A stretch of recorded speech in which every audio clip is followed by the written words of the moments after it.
Let us remain standing. Ayun. Okay, we're so blessed today again. Mayroon po tayong pong mga bisita. Amen? Hallelujah. Sister Loida Martin.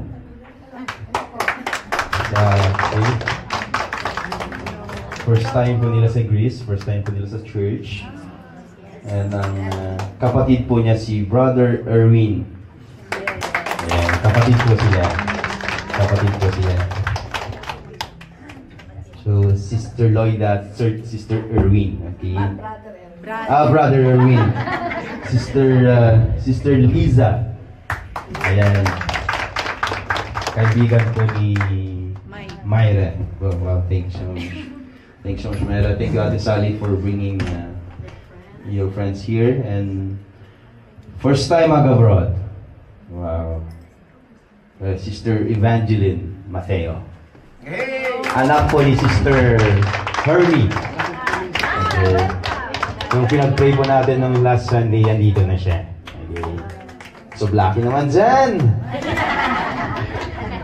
Okay. Ngitian po natin pang bawat isa, especially mga bisita po natin. Okay. We thank you so much. You're always welcome po sa church. Amen. Welcome po. Amen. Hallelujah. So let us pray. Heavenly Father, we thank you, God, for your word today. And I pray, Father God, that this message, oh God, please, Lord God, keep it in their hearts, oh God. Maging encouragement po nila, Lord God. Kung darating man yung panahon, Lord God, na masusubok po sila, Lord God. Lord, salamat po sa inyo pong salita today po, Lord God. And we thank you, God, for your guidance po sa aking heart today, Lord God. And we thank you, God, sa boldness, the joy po, Lord God. At salamat sa katotohanan na may babahagi po sa araw po nito, Lord God. Salamat po kay Lord God. Kayo po may taas po sa mensahe nito, Lord God. At sa bawat puso narito, bawat kaluluwa, bawat anak po nyo, bawat bisita na nakatayo sa oras nito, Lord God. And thank you so much for your life, Lord God. I speak blessing, Lord God, especially sa lahat ng area ng kanilang book. Especially, oh God, kanila pong spiritual life po kay Lord God. Thank you so much, Father God. This is our prayer, Father God. In Jesus' name we pray. Amen and amen, amen. You may be seated, church.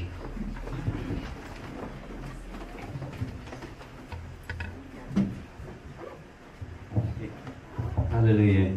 Are you ready? Okay. The message title today is Moved by Faith and Healed by Faith in Jesus. So what can we learn from the woman with this issue of blood? Okay? Anong matutunan po natin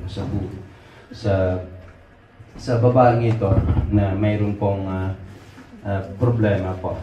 Okay? Sa pagdudugo. Okay?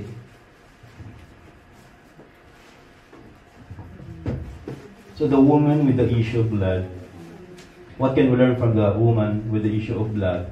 Bleeding for 12 years. Ano pa yung matutunan po natin sa buhay po niya? Okay? The woman with the issue of blood,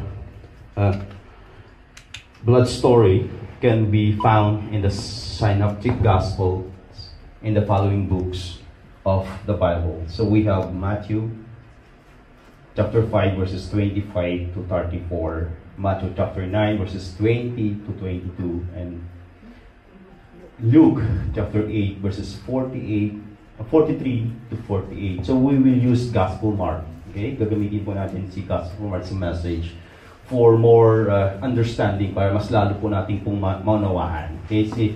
Si Gospel Mark po kasi has more details about sa babae ito na nag-bleed for 12 years. Okay? More on details, not like Matthew and Luke. They are both more on summary po sila. Okay? Na-summarize na po yung story about sa woman na ito. So mostly, gagamitin po natin po si Gospel Mark. Okay? So, a woman in the crowd, basahin po natin yung scripture. A woman in the crowd had suffered for 12 years with constant bleeding. She had suffered a great deal for many doctors, and over the years, she had spent everything she had to pay them, but she had gotten no better. In fact, she had gotten worse. Mas lumala pa yung sakit niya. Okay? So she had heard about Jesus in verse 27. So she came up behind him through the crowd and touched his robe. For she thought to herself, if I can just touch his robe. Can you show me your Joy? This is yung robe, okay? Okay? This is a robe po, okay?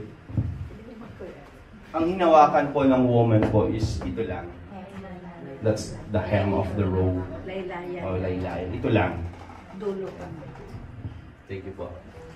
Sorry pala. So, verse 27, she had heard about Jesus. So she came up behind him through the crowd and touched his robe. For she thought to herself, if I can just touch his robe, I will be healed. Immediately the bleeding stopped, and she could feel in her body that she had been healed of her terrible condition. Verse 30. Jesus realized at once that healing power had gone. Nag-release siya. Okay? Out from him, nag-release siya ng power. Okay? And so he turned around in the crowd. Tinignan niya yung crowd and asked, sino po yung nag-touch sa aking robe? Who touched my robe? Verse 31, his disciples said to him, look at these crowds pressing around you. How can you ask, who touched me? Verse 32, but he kept on looking around to see who had done it. Then the frightened woman, trembling at the realization of what had happened to her, came and fell to her knees in front of Jesus and told Jesus what she had done. And verse 34, and he said to the woman, daughter, your faith has made you well. Go in peace. Your suffering is over. Amen? So, who is this woman? Okay, sino po si woman na ito? In the Synoptic Gospels, it is not recorded yung totoong pangalan po niya. It is not mentioned in the Synoptic Gospels the name of the woman bleeding for 12 years. So wala po tayo pong record. Okay? That's fine. Okay? So, what kind of sickness or illness or ailment the woman bleeding for 12 years? So, her condition, known medically as chronic hemorrhage. Okay, thank you. Or dahil kayo pong mga babayan, alam niyo yan. Okay? Dahil kayo yung nagmamonthly period, alam niyo yan. Okay? Resulted in severe anemia. Anemia, ang pagkakalam ko, maububusan ka ng dugo. Okay? And weakness. Manghihina kayo. Diba? Pag dumating yung panahon ng panpo ninyo is nanghihina kayo, mainit yung ulo nyo. Diba? Madali kayong nairita. Diba? Correct. Okay. Okay. Gusto nyo ng quietness, mga ganun, ano. So, ang resulta, nagkaroon siya ng severe anemia at panghina from blood loss over such an extended period. Imagine 12 years non-stop yung pag-bleeding niya. Okay. Hoping wala naman po sa inyo, ano. Walang may sakit po dito. Okay. Praise God. Wala po, ano. Wala naman, di ba?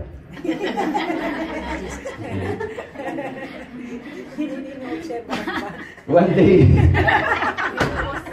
One day may tumawag po sa akin o nag-message yata sa akin. Isang member natin, hindi ko nasasabihin pangalan niya. Dito wala. Nag-message sa akin, ano. Or ewan ko, tumawag yata that time. Pas! Sabi niya. May bleeding ako. yung ang lakas ng, ano yun, lakas ng galoy, ganun. Huminto yung mundo ko that time. Lord, wala akong kaalam-alam, ba't ako yung tinawagan siya? Hindi naman ako nag-believe, hindi naman nag-mens every month. Ba't ako yung tinawagan? So, yung ginawa ko, so, andun yung comfort, yung prayer, sa sinabi ko, advice, sabihin mo sa amo mo, okay, na kung ano yung condition mo na tutulungan ka niya. So yun ang ginawa, pumunta sa hospital, may kaibigan siya, or I think yung roommate po niya pumunta po sa hospital. So I think nag-stop na, I believe she's fine. May mens lang. Okay. Kalahin nyo, tinanong pa sa pastor. Kaya naman natawagan si Minerva, no? Ano kanya kalab pa? Naman. Natuto na siya. Hallelujah. Na talaga, agad sa CR. Respect niya sa Yung oras na dahil talagang huminto yung mundo ko. Anong mag-i-advise?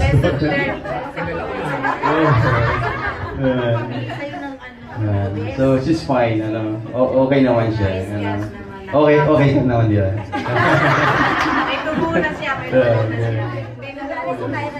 Hindi ko sasabihin ng pangalan niya. I hope you're okay na, no? Okay. So, introduction to the woman tayo. Okay, introduction to the woman with the issue of blood. So, a woman in the crowd had suffered for 12 years with constant bleeding. She has visited many doctors and healers, and none of them, wala sa kanila, had been able to heal her. Marami na siyang pinuntahan mga doctors, mga healers, pero wala po ni isa sa kanila po. Okay, ang nakagamot po sa kanya. For 12 years, yan ang ginagawa po niya. Maghanap po siya ng mga doctors, mga healers. Yung isang kapatid natin na tumawag sa akin, ako lang ang hinanap niya. Hindi na siya naghanap ng iba. So there is no cure found for her condition. So the Bible says she had suffered a great deal from many doctors. Siguro napuntahan niya lang yung mga sikat na doctors that time, during her time. Pero wala sa kanila po. Nakatulong sa kanya. Okay? So she has spent everything she had to pay them. Yung buong pera niya, yung buong kayamanan po niya, nagamit po niya. Okay? Para gumaling lang siya. No? But she had gotten no better. Sabi po sa scripture, naging worse pa nga yung sakit niya. For 12 years. So, live in isolation and would have been known for her uncleanliness. So, naka-isolate lang siya. Malayo siya sa community, malayo siya sa pamilya po niya, at kilala siya. Okay? Sa pagiging uncleanliness or marume. Spiritually, marume. Okay, unclean. Okay?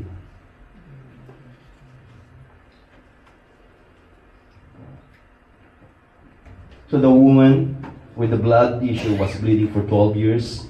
In Jewish culture, when women were on their menstrual cycles, monthlian, they were considered unclean and were expected to separate from others for 5 to 7 days. Okay? Maximum sa inyong mga babae, ilang days ang menstruation period po niyo? 3 to 4? Yung iba 7? Yung mga hindi na? Okay. Okay. Tapos na.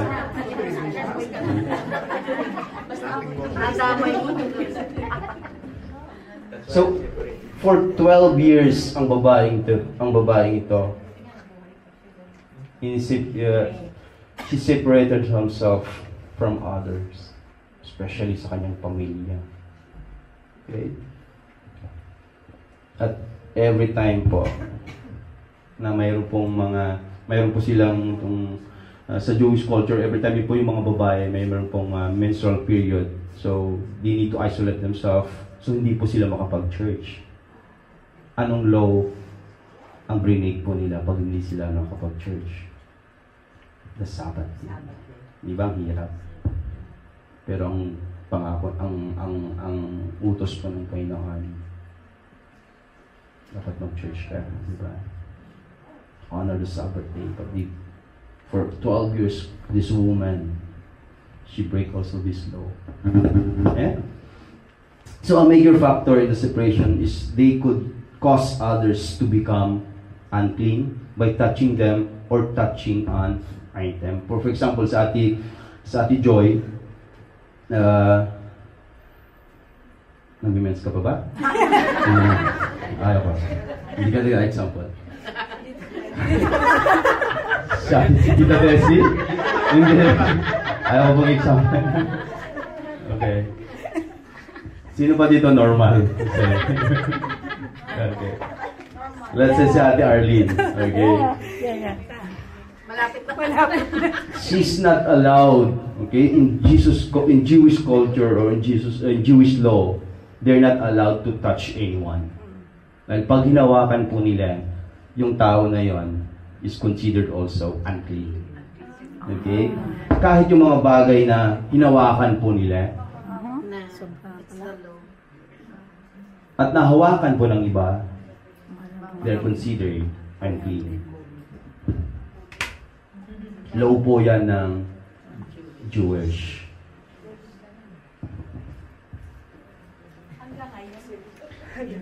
I have no idea dahil mayroon pa rin po tayo mga Jewish naman. Mga Jewish na mayroon silang law na nakadepende pa rin po sila sa Old Testament. Okay? Until now, nga, hinihintay pa nila yung Messiah. Okay? So therefore, women with blood issues could only dwell with others. Yan ang blessings. Okay, sa kanila. Okay?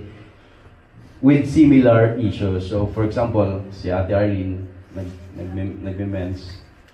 Pangit pakinggan. Nag-monthly period. Tapos si Mai, monthly period din niya. Sila lang pwedeng magkape-kapehan or mag-bingle or mag-usap-usap. Sila lang po. Okay. Ibig sabihin clear na pala kami. Awakan na kayo. Pero na kami.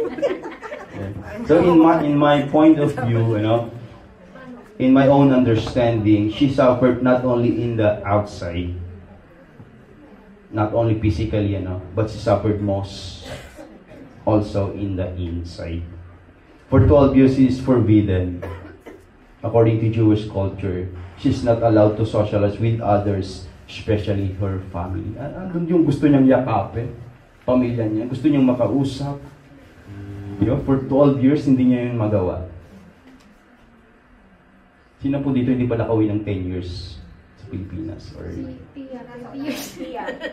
ilang years na po? 22 years hindi pa nakauwi sa Pilipinas. Ganyan yung feeling na gusto mong yakapin yung pamilya mo, pero hindi ka pa nakauwi. Kaya umuwi ka. Okay. Mentally, she is suffering. Okay. Emotionally, she is suffering. Financially, she is suffering too. Okay, so what is the great good news na natanggap po niya? Okay? What is the great good news she received that day? So the Bible says, she had heard about Jesus. Narinig niya tungkol kay Jesus Christ. So she heard the crowd talking about Jesus. She heard the miraculous work of Jesus Christ. So the great good news she received that day, it encouraged her to decide for herself. She made a decision that end her suffering, pain, and uncomfortable condition. So the Bible says she had heard about Jesus, so she came up behind him through the crowd and touched his robe, for she thought to herself, if I can just touch his robe, and I will be healed. Nabalitaan po niya ang Panginoong Jesus. Nung kami po ay mga bata pa po, okay, mga lola at lolo po, mga lola at tita po namin, they are very devoted po sa aming religion before. And kung ano po yung mga nababalitaan po namin pong mga, kung ano po yung mga nababalitaan po nilang pong mga nagbimilagro or